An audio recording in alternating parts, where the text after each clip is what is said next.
तर ह्या पावसाळ्यामध्ये भजी न करता मुलांच्या आवडीचं काहीतरी करूया म्हणून मी इथे छान मस्त असं चमचमीत पिझ्झा पॉकेट्स बनवून दाखवणार आहे। तर मुलांना हे प्रचंड आवडतात। पावसाळा म्हटला की आपण नेहमीच भजी करतो, तर ह्यावेळेस मोठ्यांचं नाही तर छोट्यांचं काहीतरी स्पेशल पावसाळ्यासाठी आपण करूया। तर ही अगदी सोपी रेसिपी आहे।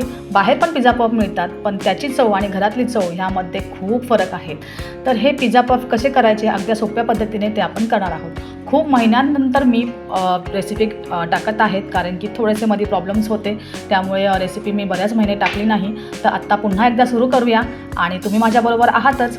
तर चला तर मग पिझ्झा पफ करण्यासाठी अगदी बेसिक गोष्टी आहेत। तर मी मैदा घेतलेला आहे, 1 कप भरून मैदा घेतला, त्यात मी थोडेसे ऑरेगनो टाकले, चिली फ्लेक्स टाकला, मीठ टाकलं, ब्लॅक पेपर टाकलं। सगळ्याचं प्रमाण मी डिस्क्रिप्शनमध्ये देणार आहे।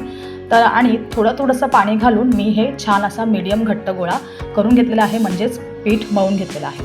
त्यानंतर सारणासाठी आपण घेतलेले आहेत बॉइल्ड कॉर्न, त्याचबरोबर घेतलेलं आहे पनीर, लाल शिमला मिरची, पिवळी शिमला मिरची घ्यायची आहे, जे तुमच्याकडे घरी अवेलेबल असेल तसं ते वापरायचं आहे।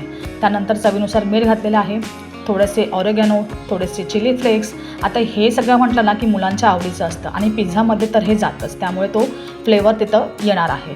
आणि इथे घातलेला आहे पिझ्झा मिक्स, म्हणजे पिझ्झा सॉस घातलेला आहे। तर घरीसुद्धा मी पिझ्झा सॉस बनवते, त्याची ही रेसिपी मी ऑलरेडी अपलोड केलेली आहे, तर तीसुद्धा फॉलो करा। तर आत्ता माझ्याकडे संपली होती म्हणून मी रेडीमेडच वापरलेली आहे।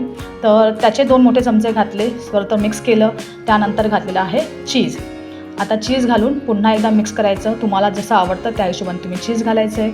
थोडंसं ब्लॅक पेपर घातलेलं आहे, तिखटाचं प्रमाण तुमच्या हिशोबाने तुम्ही टाकायचं, मुलं कमी जास्त खात असाल त्याप्रमाणे चिली फ्लेक्स आणि ब्लॅक पेपर वापरायचं आहे। तर आपलं सारण तयार आहे, पीठ मळून तयार आहे। तर पिठाचा एक गोळा घेतला आणि छान अशी एक पोळी लाटून घ्यायची। खूप जास्त जाड आणि खूप जास्त पातळ असंही नाही करायचं, मीडियम थिक ती पोळी लाटून घ्यायची आहे। आणि त्यानंतर हे बाजूच्या कडा मी कट करून घेते। आपल्याला छोटे छोटे पॉकेट्स बनवायचे आहेत, जसा आकार हवा आहे तसा आपण बनवू शकतो, अगदीच काय चौकोनच आकार हवा आहे असा नाही आहे। आणि अशा पट्ट्या मी कापून घेते आहे। खूप भन्नाट रेसिपी आहे, पावसाळ्यामध्ये मुलांना ही मस्त गरमागरम करून दिली ना त्यांना प्रचंड आवडणार आहे। तर अशी हे पट्टी मी कापून घेतली आणि थोडंसं सारण त्याच्यामध्ये भरून घेते आहे मधल्या भागेला, आणि छान असं आपण हे फोल्ड करून घ्यायचं आणि त्याचे असे पॉकेट्स बनवून घ्यायचे। तर जसं मी दाखवते आहे तसं ते फॉलो करा आणि खूप इझी आहे, पटापट होऊन जातात आणि चवीला तर भन्नाट आहेत, मुलांना तर अतिशय आवडतील। आणि नेहमीच अगदी कांदा भजी का खायची, कधीतरी काहीतरी वेगळं करायचं। तसं कांदा भजीची रेसिपी आणि बटाट्या भजीची रेसिपीसुद्धा मी टाकलेली आहे। तर अशा पद्धतीने मी बाजूच्या कड्या ह्या चिटकून घेते आणि हे आपलं पिझ्झा पॉकेट्स तयार आहे। आणखीन एक करूया आपण, एक पट्टी घेतलेली आहे आपण आणि त्यात हे सारण भरायचं आहे। त्यानंतर व्यवस्थित सारण भरून झाल्यानंतर बाजूच्या कड्या छान फोल्ड करून घ्यायच्या आहेत। अशा पद्धतीने आपण हे पिझ्झा पॉकेट्स तयार करतो आहोत। तर हे दोन्ही बाजूने मी व्यवस्थित पॅक करून घेते, चिटकून घेते आणि मग मस्त असं मीडियम हॉट तेलमध्ये आपल्याला हे फ्राय करून घ्यायचे आहे। वाह, छान असे आपले पॉकेट्स तयार आहेत। बाहेर तुम्ही जर पिझ्झा पॉकेट्स खाल्लात ना तर त्याच्यामध्ये सारण नसतंच मुळातच, आणि आपण जे घरी करतो ना त्यात मस्त असं मी भरभरून सारण भरलेलं आहे, तर खाताना मजा येते। आणि ते आपलं तेल गरम झालेलं आहे आणि ह्या गरम तेलामध्ये आपण हे छान पॉकेट्स तळून घ्यायचे आहेत। मीडियम हॉट करायचं आहे तेल, खूप जास्त गरम नाही करायचं ना, तर ते पटकन करपलं जाईल आणि आतलं आपलं पीठ तसंच कच्चं राहील।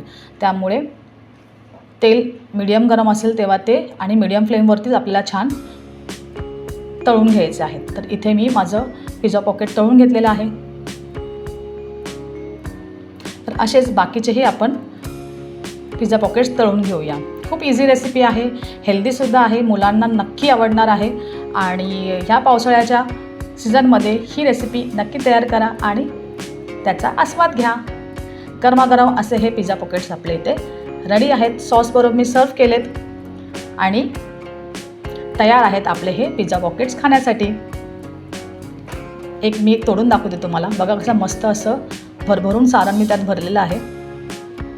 यम्मी आणि टेस्टी असे हे पिझ्झा पॉकेट्स तयार आहेत।